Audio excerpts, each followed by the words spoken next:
ನಮಸ್ಕಾರ ಸ್ನೇಹಿತರೆ, KSOU ಕ್ಲಾಸಸ್ಗೆ ಸ್ವಾಗತ. ಇವತ್ತು ನಾನು ದ್ವಿತೀಯ BA ಅವರಿಗೆ ರಾಜ್ಯಶಾಸ್ತ್ರದಲ್ಲಿ ಇರುವಂತಹ ಇಂಪಾರ್ಟೆಂಟ್ ಚಾಪ್ಟರ್ಗಳ ಬಗ್ಗೆ ಕ್ಲಾಸ್ ತಗೊಳ್ತಾ ಇದ್ದೇನೆ. ಅದರಲ್ಲಿ ಬ್ಲಾಕ್ 2 ಅಲ್ಲಿ ಬರುವಂತಹ ಹಕ್ಕುಗಳ ಅರ್ಥ ಮತ್ತೆ ಅದರದ್ದು ಪ್ರಾಮುಖ್ಯತೆ ಅಥವಾ ಲಕ್ಷಣಗಳ ಕುರಿತಾಗಿ ನಾನು ಇವತ್ತು ನಿಮಗೆ ಕ್ಲಾಸ್ ಮಾಡ್ತಾ ಇದ್ದೇನೆ. ಹಕ್ಕುಗಳ ಅರ್ಥ ಮತ್ತೆ ಪ್ರಾಮುಖ್ಯತೆ, ಸ್ವಲ್ಪ ಲಕ್ಷಣಗಳನ್ನು ಕೂಡ ಒಂದು 3-4 ಪಾಯಿಂಟ್ ಅನ್ನು ಕೂಡ ಈ ವಿಡಿಯೋದಲ್ಲಿ ಹೇಳ್ತೇನೆ. ಯೂಶುವಲಿ ಲಕ್ಷಣಗಳನ್ನ ಜಾಸ್ತಿ ಕೇಳಿಲ್ಲ, ಎಲ್ಲಾದ್ರೂ ಕೇಳಿದ್ರೆ ಅದನ್ನ ಕೂಡ ನೀವು ಬರೀರಿ. ಹಕ್ಕುಗಳ ಅರ್ಥ ಮತ್ತೆ ಪ್ರಾಮುಖ್ಯತೆಗಳ ಜೊತೆಗೆ ಒಂದು ಸ್ವಲ್ಪ ಲಕ್ಷಣಗಳನ್ನು ಕೂಡ ಇವತ್ತು ಎಕ್ಸ್ಪ್ಲೇನ್ ಮಾಡ್ತೇನೆ. ಈಗ ನಾವು ಮೊದಲಿಗೆ ಹಕ್ಕುಗಳ ಬಗ್ಗೆ ಬರೆಯುವ ಮೊದಲು ಹಕ್ಕುಗಳ ಅರ್ಥವನ್ನು ತಿಳ್ಕೊಳ್ಳೋಣ. ಹಕ್ಕುಗಳು ಸಾಮಾಜಿಕ ಜೀವನದಲ್ಲಿ ವ್ಯಕ್ತಿಗಳಿಗೆ ಅವಶ್ಯಕವಾದ ಸನ್ನಿವೇಶ ಮತ್ತು ಸೌಲಭ್ಯಗಳಾಗಿದೆ. ಹಕ್ಕುಗಳನ್ನುವಂಥದ್ದು ಮನುಷ್ಯನಿಗೆ ಇರಲೇಬೇಕಾದ ಒಂದು ಸೌಲಭ್ಯವಾಗಿದೆ. ವ್ಯಕ್ತಿಯ ಅಭಿವೃದ್ಧಿ, ವಿಕಾಸ, ಏಳಿಗೆ ಮತ್ತೆ ಸಂತೃಪ್ತ ಜೀವನಕ್ಕೆ ನೆರವಾಗುವ ಮತ್ತು ರಾಜ್ಯದಿಂದ ಅಧಿಕೃತ ಮನ್ನಣೆ ಪಡೆದ ಸೌಲಭ್ಯಗಳನ್ನೇ ಹಕ್ಕು ಎಂದು ಕರೀತಾರೆ. ಅಂದ್ರೆ ವ್ಯಕ್ತಿಯ ಅಭಿವೃದ್ಧಿ, ವಿಕಾಸ, ಏಳಿಗೆ ಮತ್ತು ಸಂತೃಪ್ತವಾದ ಒಂದು ಜೀವನಕ್ಕೆ ನೆರವಾಗುವ ಮತ್ತೆ ಅದಕ್ಕೆ ರಾಜಕೀಯವಾಗಿ ಅಧಿಕೃತನು ಮನ್ನಣೆ ಪಡೆದ ಸೌಲಭ್ಯಗಳೇನಿದೆ ಅದನ್ನೇ ಹಕ್ಕುಗಳು ಎಂದು ಕರೀತಾರೆ.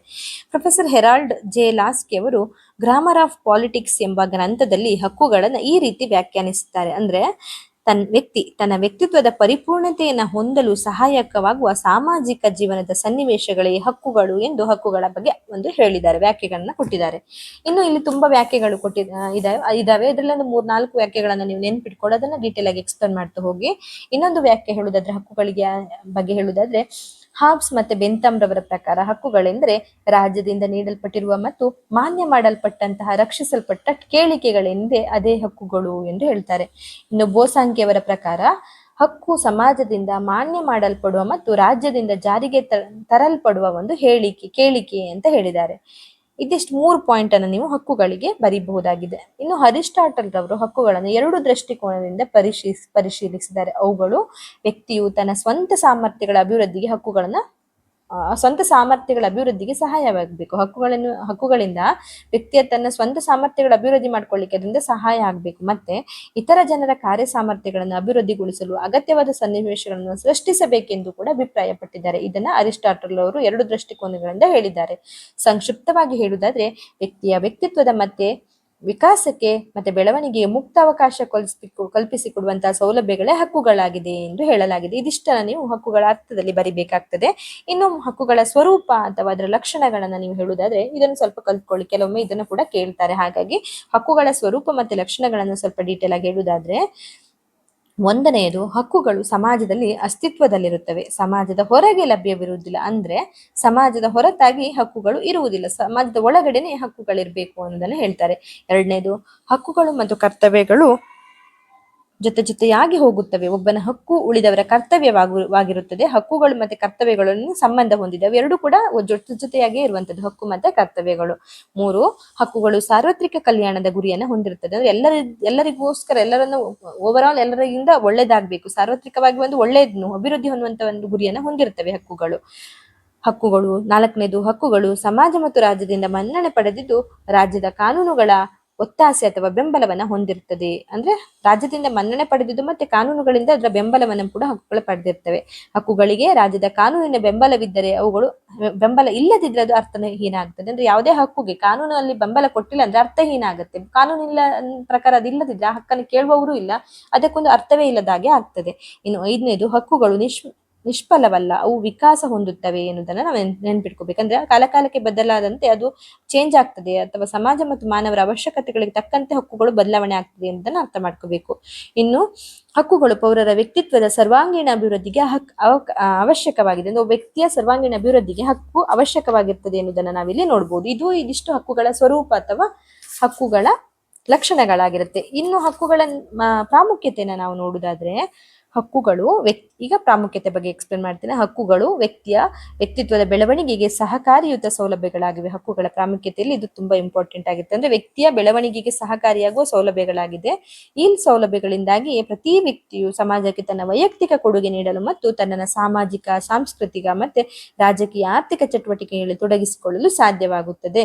ಇನ್ನು ಹಕ್ಕುಗಳಿಲ್ಲದ ವ್ಯಕ್ತಿ ಹಕ್ಕುಗಳಿಲ್ಲದೆ ವ್ಯಕ್ತಿ ವೃದ್ಧಿಗೊಳ್ಳಲಾರ, ಇವನು ವ್ಯಕ್ತಿತ್ವದ ಜೊತೆ ಅಭಿವೃದ್ಧಿಗೆ ಮೂಲಾಧಾರವಾಗಿದೆ ಎಂದು ಲಾಸ್ಕಿ ಅವರು ಹೇಳಿರುವಂತೆ ಹಕ್ಕುಗಳೆಂದರೆ ವಾಸ್ತವಿಕವಾಗಿ ಸಾಮಾಜಿಕ ಜೀವನದಲ್ಲಿ ಅಗತ್ಯವಾಗಿರುವ ಪರಿಸ್ಥಿತಿಗಳು. ಇವುಗಳಿಲ್ಲದೆ ಯಾರೂ ತಮ್ಮ ವ್ಯಕ್ತಿತ್ವವನ್ನು ಬೆಳೆಸಿಕೊಳ್ಳಲಾರ. ಒಂದು ಹಕ್ಕುಗಳಿಲ್ಲದಿದ್ರೆ ಯಾರು ವ್ಯಕ್ತಿತ್ವವನ್ನು ಬೆಳೆಸ್ಕೊಳ್ಳಿಕ್ಕೆ ಕೂಡ ಸಾಧ್ಯ ಇಲ್ಲ ಎನ್ನುವುದರಲ್ಲಿ ಹೇಳಿರ್ತಾರೆ.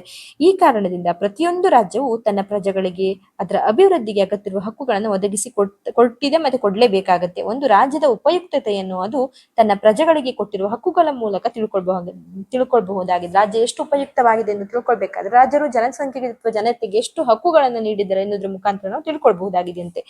ಇನ್ನು ವ್ಯಕ್ತಿಯ ಉತ್ತಮ ಜೀವನವನ್ನು ಅಪೇಕ್ಷಿಸುತ್ತಿದ್ದು ಇಂತಹ ಉತ್ತಮ ಜೀವನಕ್ಕೆ ಹಕ್ಕುಗಳು ಅವಶ್ಯಕವಾಗಿವೆ. ಹಕ್ಕುಗಳು ಮನುಷ್ಯನ ಅಸ್ತಿತ್ವ ಮತ್ತೆ ಬೆಳವಣಿಗೆಗೆ ತೀರಾ ಅನಿವಾರ್ಯವಾಗಿದೆ. ಹಕ್ಕುಗಳು ಇಲ್ಲದೆ ಇದ್ರೆ ಜೀವನ ಅರ್ಥಶೂನ್ಯವಾಗಿರುತ್ತೆ ಮತ್ತೆ ಸಂಕಷ್ಟಮಯವಾಗಿರುತ್ತೆ. ವ್ಯಕ್ತಿಯ ದೈಹಿಕ ಬೆಳವಣಿಗೆ ಎಷ್ಟಲ್ಲ ಮಾನಸಿಕ ಬೆಳವಣಿಗೆಯೂ ಮಹತ್ವವಾಗಿದೆ. ಮನುಷ್ಯವು ಪ್ರಾಣಿಯಂತೆ ಜೀವನ ನಡೆಸಲಾರ. ಅವನಿಗೆ ವಿಚಾರ ಮಾಡುವ ಹಾಗೆ ಅದನ್ನು ಅಭಿವ್ಯಕ್ತಿಗೊಳಿಸುವ ಸ್ವಾತಂತ್ರ್ಯ ಬೇಕು. ತನ್ನ ಜೀವನದ ಗುರಿಯನ್ನು ತಲುಪಬೇಕಾದ್ರೆ ಅವನಿಗೆ ಜೀವನ ಭದ್ರವಾಗಿರಬೇಕು. ಅದಕ್ಕಾಗಿ ಅವನಿಗೆ ಜೀವಿಸುವ ಹಕ್ಕು ಅವಶ್ಯಕವಾಗಿ ಬೇಕು. ಇನ್ನು ಮನುಷ್ಯನು ಜೀವಿಂದಿದ್ರೆ ಅಷ್ಟೇ ಸಾಕಾಗಲ್ಲ, ಅವನು ಅನೇಕ ಸಾಧನೆಗಳನ್ನು ಕೂಡ ಮಾಡಬಲ್ಲ. ತನ್ನ ಜೀವನದಲ್ಲಿ ಅದ್ಭುತ ಪ್ರಗತಿಯನ್ನ ಕೂಡ ಕಾಣಬಲ್ಲ. ನಾ ಈ ಎಲ್ಲ ಪಾಯಿಂಟ್ಗಳನ್ನ ನಮಗೆ ಡೀಟೇಲ್ ಆಗಿ ಎಕ್ಸ್ಪ್ಲೇನ್ ಮಾಡ್ಲಿಕ್ಕೆ ಹೋಗುವಂತ ಅವಶ್ಯಕತೆ ಇಲ್ಲಿ ಇರುವುದಿಲ್ಲ. ಯಾಕಂದ್ರೆ ಎಲ್ಲ ವರ್ಡ್ಗಳು ತುಂಬಾ ಈಸಿ ಆಗಿದೆ. ನಾನು ಒಂದ್ಸಲ ಓದ್ಕೊಂತ ಹೋದ್ರೆ ಕೂಡ ನಿಮ್ಗೆ ಅದನ್ನ ಅರ್ಥ ಮಾಡ್ಕೊಳ್ಳೋಷ್ಟು ಶಕ್ತಿ ಇದೆ. ಹಾಗಾಗಿ ನಾನು ಎಲ್ಲ ವರ್ಡ್ಗಳನ್ನ ಹೇಳಿದ್ದನ್ನೇ ಪುನಃ ರಿಪೀಟ್ ಮಾಡ್ತಾ ಹೋಗುದಿಲ್ಲ ಸ್ನೇಹಿತರೆ. ಈಗ ಮನುಷ್ಯನು ಜೀವದಿಂದಿದ್ರೆ ಅವನು ಹಲವು ಸಾಧನೆಗಳನ್ನ ಮಾಡಬಲ್ಲ, ತನ್ನ ಜೀವನದಲ್ಲಿ ಅದ್ಭುತ ಪ್ರಗತಿಯನ್ನ ಕಾಣಬಲ್ಲ. ಆದ್ರೆ ಜೀವಿಸುವುದೊಂದೇ ಮಾನವನ ಏಕಮಾತ್ರ ಗುರಿಯಲ್ಲ. ಅವನು ಸಾಮಾಜಿಕವಾಗಿ, ಆರ್ಥಿಕವಾಗಿ, ರಾಜಕೀಯವಾಗಿ ಉನ್ನತಿ ಹೊಂದಲು ಬಯಸ್ತಾನೆ. ಅದಕ್ಕಾಗಿ ಆತನಿಗೆ ಸಾಮಾಜಿಕ, ರಾಜಕೀಯ ಮತ್ತೆ ಆರ್ಥಿಕ ಹಕ್ಕುಗಳ ಅವಶ್ಯಕತೆ ಉಂಟಾಗ್ತದೆ. ಹಾಗಾಗಿ ಒಬ್ಬ ಮನುಷ್ಯನಿಗೆ ಜೀವಿಸುವ ಹಕ್ಕು ಇಂಪಾರ್ಟೆಂಟ್ ಇದೆ, ಸಾಮಾಜಿಕ ಜೀವನದ ಹಕ್ಕು ತುಂಬಾ ಇಂಪಾರ್ಟೆಂಟ್ ಇದೆ, ಹಾಗೇನೆ ಆರ್ಥಿಕ ಹಕ್ಕುಗಳು ಕೂಡ ಅವನ ಒಂದು ಇಂಪಾರ್ಟೆಂಟ್ ಆಗಿರುತ್ತೆ. ಅಂತಹ ಒಂದು ಭಾವನೆಯ ಹಿನ್ನೆಲೆಯಲ್ಲಿ ಫ್ರಾಂಕ್ಲಿನ್ ಡಿ ರೂಸ್ವೆಲ್ಟ್ ಅವರು 4 ಸ್ವಾತಂತ್ರ್ಯಗಳನ್ನ ಕುರಿತು ಹೇಳಿದ್ದಾರೆ. ಒಂದು ಧಾರ್ಮಿಕ ಸ್ವಾತಂತ್ರ್ಯ, ವಾಕ್ ಸ್ವಾತಂತ್ರ್ಯ, ಮತ್ತೆ ಅವಶ್ಯಕತೆ ಮತ್ತೆ ಬೇಡಿಕೆಗಳಿಂದ ಮುಕ್ತವಾಗುವ ಸ್ವಾತಂತ್ರ್ಯ, ಮತ್ತೆ ನಿರ್ಭೀತರಾಗಿರುವ ಸ್ವಾತಂತ್ರ್ಯ. ಇವುಗಳನ್ನ 4 ಸ್ವಾತಂತ್ರ್ಯಗಳನ್ನ ಇವರು ಸೇರಿಸಿದ್ದಾರೆ. ಇನ್ನು ಕೆಲವೊಂದು ಹಕ್ಕುಗಳು ಸ್ವತಂತ್ರ ಅಥವಾ ಹಕ್ಕುಗಳಂತ ನೀವು ಅದನ್ನ ಪ್ರೊನೌನ್ಸ್ ಮಾಡಬಹುದು. ಕೆಲವೊಂದು ಹಕ್ಕುಗಳು ಮನುಷ್ಯನು ಮನುಷ್ಯನಾಗಿ ಬದುಕಲು ಮತ್ತು ತನ್ನ ವ್ಯಕ್ತಿತ್ವ ಸಂಪೂರ್ಣ ವಿಕಾಸ ಹೊಂದಲು ಅವಶ್ಯಕವಾಗಿರುತ್ತೆ. ಕೆಲವೊಂದು ಹಕ್ಕುಗಳು ಮತ್ತೆ ಇವುಗಳು ಇಲ್ಲದಿದ್ದರೆ ವ್ಯಕ್ತಿಯ ಜೀವನ ಮಾತ್ರವಲ್ಲದೆ ಸಮಾಜದ ಸಾಮಾಜಿಕ ಪರಿಸ್ಥಿತಿಗಳಲ್ಲಿಯೂ ಹಲವು ಏರುಪೇರುಗಳಿಂದ ಉಂಟಾಗ್ತದೆ. ಅಂದ್ರೆ ಸಾಮಾಜಿಕದ ಆರ್ಥಿಕ ಪರಿಸ್ಥಿತಿಯಲ್ಲಿ ಹಕ್ಕುಗಳಿಲ್ಲದಿದ್ರೆ ಏರುಪೇರುಗಳು ಉಂಟಾಗ್ತದೆ. ಹಕ್ಕುಗಳಲ್ಲಿ ಜೀವಿಸುವ ಹಕ್ಕು ಅತ್ಯಂತ ಮಹತ್ವದ್ದಾಗಿದೆ. ಒಬ್ಬ ವ್ಯಕ್ತಿಗೆ ಜೀವಿಸುವ ಹಕ್ಕು ಮೊದಲನೆಯ ಹಕ್ಕು ಮತ್ತೆ ಅತ್ಯಂತ ಮಹತ್ವದ ಹಕ್ಕು ಆಗಿರುತ್ತದೆ. ಮಾನವರು ಇಲ್ಲದಿದ್ರೆ ರಾಜ್ಯವೇ ಇರುವುದಿಲ್ಲ, ಹಕ್ಕುಗಳು ಇರುವುದಿಲ್ಲ. ಈ ಹಕ್ಕಿನ ಪ್ರಾಮುಖ್ಯತೆಯನ್ನು ಮಾನ್ಯ ಮಾಡದೆ ಹೋದರೆ ಮಾನವನ ಜೀವನ ಯಾತನಾಮಯವಾಗಿರುತ್ತದೆ. ಜೀವಿಸುವ ಹಕ್ಕು ಸಮಾಜದ ತಳಹದಿಯಾದರೆ ಸ್ವತಂತ್ರದ ಹಕ್ಕು ಮಾನವನ ಅಸ್ತಿತ್ವದ ಸಾರವಾಗಿದೆ. ಸ್ವತಂತ್ರ ಹೇಗೆ ಮಾನವನ ಅಸ್ತಿತ್ವದ ಸಾರವಾಗಿರುತ್ತದೋ ಹಾಗೇನೆ ಜೀವಿಸುವ ಹಕ್ಕು ತಳಹದಿಯಾಗಿರುತ್ತದೆ ಎನ್ನುವುದನ್ನು ನಾವು ನೋಡಬೇಕು. ಇನ್ನು ವಾಕ್ ಸ್ವಾತಂತ್ರ್ಯದ ಹಕ್ಕಿರುತ್ತೆ, ಪತ್ರಿಕಾ ಸ್ವಾತಂತ್ರ್ಯದ ಹಕ್ಕುಗಳು ಪ್ರಾಥಮಿಕವಾದ ಹಕ್ಕುಗಳಾಗ್ತದೆ. ನಮ್ಗೆ ಏನ್ ಹೇಳ್ಬೇಕು ಅದನ್ನ ಎಕ್ಸ್ಪ್ರೆಸ್ ಮಾಡುವಂತದ್ದು ವಾಕ್ ಸ್ವಾತಂತ್ರ್ಯ ಆಗಿರ್ತದೆ. ಪತ್ರಿಕಾ ಸ್ವಾತಂತ್ರ್ಯದ ಹಕ್ಕುಗಳು ಇವೆಲ್ಲವೂ ಕೂಡ ಪ್ರೈಮರಿಯಲ್ಲಿ ಇದಿರಲೇಬೇಕಾಗಿರುವಂತಹ ಹಕ್ಕುಗಳಾಗಿರ್ತದೆ. ಇನ್ನು ನಮ್ಮ ವಿಚಾರವನ್ನ ವ್ಯಕ್ತಪಡಿಸಲು, ಇನ್ನೊಬ್ಬರ ಅನುಭವವನ್ನು ಅರಿತುಕೊಳ್ಳಲು ಸಹಾಯ ಮಾಡ್ತವೆ. ವಾಕ್ ಸ್ವಾತಂತ್ರ್ಯವು ವ್ಯಕ್ತಿಗಳ ಮಾನಸಿಕ ಪ್ರಗತಿಗೆ ಅನುಕೂಲವಾಗುತ್ತದೆ. ನಮ್ಮಲ್ಲಿ ಇರುವಂತ ಹೇಳ್ಕೊಳ್ಬೇಕನ್ನೋದನ್ನ ಹೇಳ್ಕೊಳ್ಳಿಕ್ಕೆ ಒಂದು ಹಕ್ಕು ಕೊಟ್ಟಿಲ್ಲ ಅಂದ್ರೆ ನಮ್ಮ ಮನಸ್ಸಿನಲ್ಲಿ ಅದಿಟ್ಕೊಂಡು ನಾವು ತುಂಬಾ ಸ್ಟ್ರಗಲ್ ಮಾಡ್ಬೇಕಾಗ್ತದೆ. ಹಾಗಾಗಿ ನಮ್ಗೆ ವಾಕ್ ಸ್ವಾತಂತ್ರ್ಯ ಎನ್ನುವಂಥದ್ದು ಮಾನಸಿಕ ಪ್ರಗತಿಗೆ ಕೂಡ ಅದು ಅನುಕೂಲವಾಗ್ತದೆ. ನಮ್ಮಲ್ಲಿರುವಂತಹ ಒಂದು ಭಾವನೆಗಳನ್ನ ನಾವು ಎಕ್ಸ್ಪ್ರೆಸ್ ಮಾಡ್ಲಿಕ್ಕೆ ಅದರಿಂದ ಸಹಾಯ ಆಗುತ್ತೆ ಅನ್ನೋದನ್ನ ನಾವು ನೋಡ್ಕೋಬಹುದು. ಜೊತೆಗೆ ಸಾಮಾಜಿಕ ಪ್ರಗತಿಗೆ ಮಹತ್ವದ ಕೊಡುಗೆ ನೀಡುತ್ತದೆ ಈ ವಾಕ್ ಸ್ವಾತಂತ್ರ್ಯ ಎನ್ನುವಂತಹದ್ದು. ಪ್ರಜಾಪ್ರಭುತ್ವದ ಯಶಸ್ಸು ಇದನ್ನ ಆಧರಿಸ್ತದೆ. ಹಾಗೆ ಮನುಷ್ಯನು ಸ್ವಭಾವತಃ ಸಂಘಜೀವಿಯಾಗಿರುವುದರಿಂದ ಸಂಘ ಸ್ವಾತಂತ್ರ್ಯದ ಹಕ್ಕು ಅವನಿಗೆ ಅವಶ್ಯಕವಾಗಿರ್ತದೆ. ಇನ್ನು ಸಮಾನತೆಯ ಹಕ್ಕು ರಾಜಕೀಯ ಸಮಾಜದ ಮೂಲಾಧಾರವಾಗಿದೆ. ಸಮಾನತೆ ಎನ್ನುವಂಥದ್ದಂತೂ ರಾಜಕೀಯ ಸಮಾಜದ ಮೂಲ ಆಧಾರವಾಗಿರ್ತದೆ. ಅಂದ್ರೆ ಸಮಾನತೆ ಹಕ್ಕು ಪ್ರತಿಯೊಬ್ಬರಿಗೂ ಬೇಕೇ ಬೇಕು. ಅದು ರಾಜಕೀಯವಾಗಿ ಅದು ಇಂಪಾರ್ಟೆಂಟ್ ಆದ ಒಂದು ಮೂಲ ಆಧಾರ ಸ್ತಂಭವಾದಂತಹ ಒಂದು ಹಕ್ಕಾಗಿರುತ್ತದೆ. ಇದು ನಮ್ಗೆ ಶೋಷಣೆಯನ್ನ ಕೂಡ ತಪ್ಪಿಸ್ತದೆ. ಈ ಸಮಾನತೆ ಹಕ್ಕುಗಳ ಮೂಲಕ ಎಲ್ಲರಿಗೂ ಸಮಾನತೆ ಸಿಗಬೇಕನ್ನುವಂತ ಒಂದು ಪರಿಕಲ್ಪನೆ ಅದರಲ್ಲಿ ಇರುವುದರಿಂದ ಶೋಷಣೆಯನ್ನ ಇದು ಕಡಿಮೆ ಮಾಡ್ತದೆ ಅಥವಾ ಶೋಷಣೆಯನ್ನ ಇದು ತಪ್ಪಿಸ್ತದೆ. ಸೊ ಹಕ್ಕುಗಳನ್ನ ವಿಶ್ಲೇಷಣೆಯನ್ನು ಗಮನಿಸಿದಾಗ ಇವುಗಳ ಮಹತ್ವ ಮತ್ತೆ ಪ್ರಾಮುಖ್ಯತೆ ಏನೆಂಬುದು ನಮ್ಗೆ ಅರ್ಥವಾಗ್ತದೆ. ಸಂಕ್ಷಿಪ್ತವಾಗಿ ಹೇಳ್ಬೇಕಂದ್ರೆ ವ್ಯಕ್ತಿಯ ಅಸ್ತಿತ್ವ, ಜೀವನ, ವಿಕಾಸ ಮತ್ತೆ ಅಭಿವೃದ್ಧಿ ಮತ್ತೆ ಸಮಾಜದ ಅಭಿವೃದ್ಧಿಗಳಲ್ಲಿ ಹಕ್ಕುಗಳು ತುಂಬಾ ಮಹತ್ವದ ಪಾತ್ರವನ್ನ ವಹಿಸ್ತದೆ. ಈಗಾಗಲೇ ನಮ್ಗೆ ಯಾವ್ದೆಲ್ಲ ಹಕ್ಕುಗಳಿದೆ ಅನ್ನೋದನ್ನ ಕೂಡ ಈ ಒಂದು ಪಠ್ಯ ಭಾಗದಲ್ಲಿ ನಾವು ಅರ್ಥ ಮಾಡ್ಕೊಂಡಿದ್ದೀವಿ.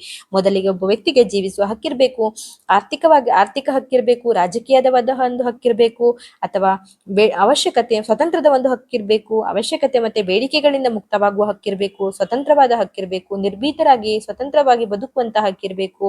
ಹಾಗೇನೆ ಮೊದಲನೆಯ ಹಕ್ಕು ತಳಹದಿಯಾಗುವಂತಹ ಹಕ್ಕು ಯಾವ್ದಪ್ಪ ಅಂತಂದ್ರೆ ಜೀವಿಸುವ ಹಕ್ಕು. ಮತ್ತೆ ಇನ್ನೊಂದು ಸ್ವತಂತ್ರದ ಹಕ್ಕು ಕೂಡ ಅದರದ್ದು ಅಸ್ತಿತ್ವದ ಸಾರವಾಗಿರ್ತದೆ. ಇನ್ನು ಪತ್ರಿಕಾ ಸ್ವಾತಂತ್ರ್ಯದ ಹಕ್ಕಿದೆ, ವಾಕ್ ಸ್ವಾತಂತ್ರ್ಯದ ಹಕ್ಕಿದೆ.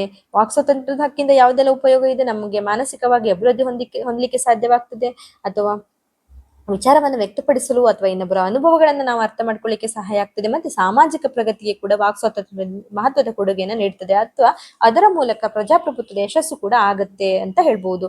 ಇನ್ನು ಶೋಷಣೆ ವಿರುದ್ಧದ ಒಂದು ಹಕ್ಕು ಇದೆ. ನಾವು ಈ ಶೋಷಣೆಯ ವಿರುದ್ಧವಾಗಿ ಅದನ್ನ ಪ್ರತಿಭಟಿಸುವಂತಹ ಹಕ್ಕು ಕೂಡ ಇದೆ. ಎಲ್ಲದಕ್ಕಿಂತ ಮುಖ್ಯವಾಗಿ ಸಾಮಾಜಿಕ ಹಕ್ಕು ಅಥವಾ ಸಮಾನತೆ ಹಕ್ಕು ಕೂಡ ಇದೆ. ಇದು ಒಂದು ರಾಜಕೀಯ ಸಮಾಜದ ಮೂಲಾಧಾರವಾಗಿರ್ತದೆ. ಹೀಗೆ ಈ ಎಲ್ಲ ಹಕ್ಕುಗಳನ್ನ ಕೂಡ ನೀವು ಎಕ್ಸ್ಪ್ಲೇನ್ ಮಾಡ್ತಾ ಹೋಗ್ಬೋದು. ಹಕ್ಕು ಮನುಷ್ಯನ ಜೀವನದಲ್ಲಿ ಎಷ್ಟು ಇಂಪಾರ್ಟೆಂಟ್, ಎಷ್ಟು ಅವಶ್ಯಕ ಎನ್ನುವುದನ್ನ ಕುರಿತು ನಾವು ಇದೆಲ್ಲದರಲ್ಲಿ ನೋಡ್ಕೊಂಡಿದ್ದೇವೆ.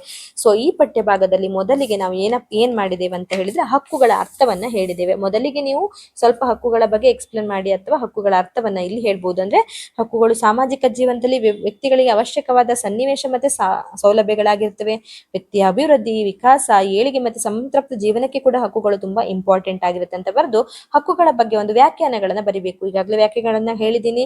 ಒಂದು ವ್ಯಕ್ತಿ ತನ್ನ ವ್ಯಕ್ತಿತ್ವದ ಪರಿಪೂರ್ಣತೆಯನ್ನು ಹೊಂದಲು ಸಹಾಯಕವಾಗುವ ಸಾಮಾಜಿಕ ಜೀವನದ ಸನ್ನಿವೇಶಗಳೇ ಹಕ್ಕು ಎಂದು ಇಲ್ಲಿ ಹೇಳಿರ್ತಾರೆ. ಹೀಗೆ 3 ನಿಮ್ಗೆ ಪಾಯಿಂಟ್ ಗಳನ್ನ ಹಕ್ಕುಗಳ ಬಗ್ಗೆ ನಾನು ಹೇಳಿದ್ದೀನಿ. ಅಂದ್ರೆ ಹಕ್ಕುಗಳ ಅರ್ಥಗಳ ಬಗ್ಗೆ ಹೇಳಿದ್ದೀನಿ. ಹಾಗೇನೆ ಹಕ್ಕುಗಳ ಸ್ವರೂಪ ಮತ್ತೆ ಲಕ್ಷಣಗಳ ಕುರಿತಾಗಿ ಇಲ್ಲಿ 7 ಪಾಯಿಂಟ್ ಇದೆ. ನೀವು ಈ 7 ಪಾಯಿಂಟ್ ಅನ್ನ ಕಲ್ತ್ಕೊಂಡು ಇದ್ರ ಕೂಡ ಎಕ್ಸ್ಪ್ಲೇನ್ ಮಾಡ್ಬೋದು. ಹಕ್ಕುಗಳ ಸ್ವರೂಪಕ್ಕೆ ಅಥವಾ ಲಕ್ಷಣಗಳನ್ನ ಕೇಳಿದಲ್ಲಿ ಇದಿಷ್ಟನ್ನ ನೀವು ಎಕ್ಸ್ಪ್ಲೇನ್ ಮಾಡ್ಬೇಕಾಗ್ತದೆ ಸ್ನೇಹಿತರೆ. ನಂತರ ಹಕ್ಕುಗಳ ಪ್ರಾಮುಖ್ಯತೆಯನ್ನ ಇಲ್ಲಿ ಪ್ಯಾರಾಗ್ರಾಫ್ ವೈಸ್ ಅಲ್ಲಿ ಕೊಟ್ಟಿದ್ದಾರೆ. ನಾನು ಅದನ್ನೆಲ್ಲ ಎಕ್ಸ್ಪ್ಲೇನ್ ಮಾಡಿದ್ದೇನೆ. ನೀವೆಲ್ಲ ಅದನ್ನ ಓದ್ಕೊಂಡು ನೆನ್ಪಿಟ್ಕೊಂಡು ನೀವು ಪ್ಯಾರಾಗ್ರಾಫ್ ವೈಸ್ ಅಲ್ಲಿ ಕೂಡ ಬರಿಬಹುದು, ಇಲ್ಲ ಪಾಯಿಂಟ್ ಗಳ ಮುಖಾಂತರ ಕೂಡ ಅದನ್ನ ಬರಿಬಹುದು.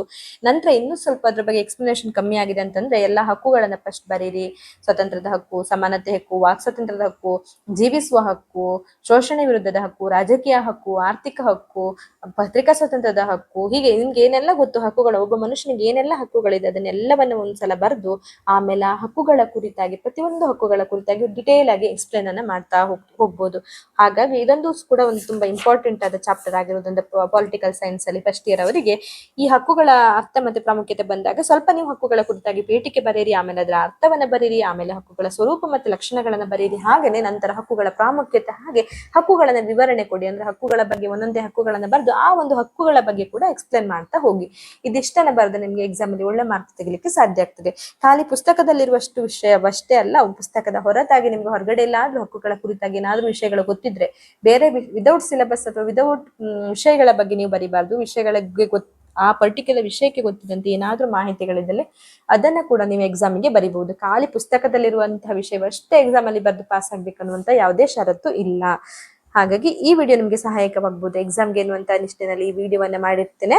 ಈ ವಿಡಿಯೋದ ಕುರಿತಾಗಿ ಏನಾದ್ರೂ ಅಭಿಪ್ರಾಯಗಳಿದ್ದಲ್ಲಿ ಅಥವಾ ನಾನು ಹೇಳಿರುವಂತ ವಿಷಯ ನಿಮ್ಗೆ ಸಹಾಯಕವಾಗಿದ್ದಲ್ಲಿ ದಯವಿಟ್ಟು ನನಗೆ ಕಮೆಂಟ್ ಮೂಲಕ ತಿಳಿಸಿ ಸ್ನೇಹಿತರೆ. ಹಾಗೆ ಯಾರೆಲ್ಲ ನನ್ನ ವಿಡಿಯೋವನ್ನ ಸಬ್ಸ್ಕ್ರೈಬ್ ಮಾಡದೆ ನೋಡ್ತಾ ಇದ್ದೀರಾ ದಯವಿಟ್ಟು ವಿಡಿಯೋವನ್ನ ಚಾನೆಲ್ನ ಸಬ್ಸ್ಕ್ರೈಬ್ ಮಾಡಿಕೊಂಡು ವಿಡಿಯೋವನ್ನ ನೋಡಿ. ಮತ್ತೆ ನಿಮ್ಮ ಸ್ನೇಹಿತರು ಯಾರಾದ್ರೂ ಇದ್ದಲ್ಲಿ ಅವರಿಗೆ ಕೂಡ ಈ ವಿಡಿಯೋವನ್ನ ಶೇರ್ ಮಾಡಿ. ಎಲ್ರಿಗೂ ಇದರ ಮೂಲಕ ಹೆಲ್ಪ್ ಆಗಬಹುದು. ಧನ್ಯವಾದಗಳು ಸ್ನೇಹಿತರೆ.